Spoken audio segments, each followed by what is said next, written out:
যুবকরা মা বাবার সাথে বড় বড় চোখে কথা বলতে অভ্যস্ত। চোখ বড় বড় করে কথা বলে, দমকায়া কথা বলে, ঠিক না? পছন্দ আদায় করার জন্য গলা পর্যন্ত পাড়া দিয়া দৌড়ে, কিন্তু ও জানে না ওই সময় মাটি কি বলে। ও জানে না।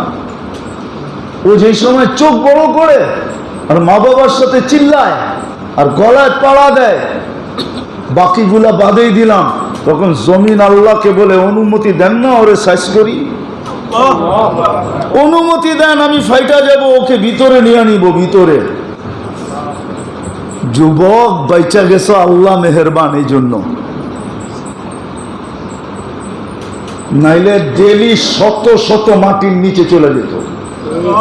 আল্লাহ মেহেরবান দিকে বেঁচে গেছো।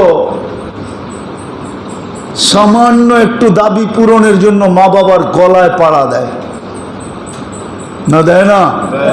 হ্যাঁ, অ্যান্ড্রয়েড সেটের জন্য দেয়, ঠিক না? এটার জন্য সেটার জন্য, ঈদের সময় কত বাহানার জন্য, কত বাহানার মাধ্যমে মা বাবার গলায় পাড়া দেয়। আল্লাহ যদি জমিনকে অনুমতি দিত তো আমার বিশ্বাস বাংলাদেশে ডেলি 2-4 হাজার মাটির নিচে চলে যেত। আল্লাহ অনুমতি দেয় না, এই জন্য বেঁচে আসো। ওয়াসাইনাল ইনসানা বিওয়ালিদাইহি ইহসানা, আল্লাহ ওসিয়ত করতেছে মা বাবার সাথে কিরকম ব্যবহার করবে। ওয়ালা তাকুল্লাহুমা উফিম ওয়ালা তানহারহুমা ওয়াকুল্লাহুমা কওলান কারীমা ওয়াকফিদ লাহুমা জানাহা যুল্লি। আল্লাহ কোরআনের লম্বা লম্বা জিনিস শিখাইছেন, কিন্তু আমাদের যুবকরা, আমাদের মেয়েরা মার সাথে কথা বলে যেরকম চাকরানির সাথে কথা বলে।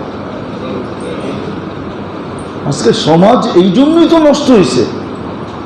হ্যাঁ, আল্লাহর রাসূল বলছে ওই জাতির চেয়ে নিকৃষ্ট জাতি নাই যেই জাতির মেয়েরা মার সাথে চাকরানির মতো ধমকায় ধমকায় কথা বলে। মেয়েরা জানে না যে জমিন কি বলতেছে, সৃষ্টি কি বলে, ওই সময় সে জানে না। আল্লাহ যদি ইশারা দিয়ে দিত না, ইশারা জাগারটা জাগায় সাইজ, এক কদম হেলাইতে দিত না আল্লাহ, এক কদম। শুধু মেহেরবান, এই জন্য অনুমতি দেন না।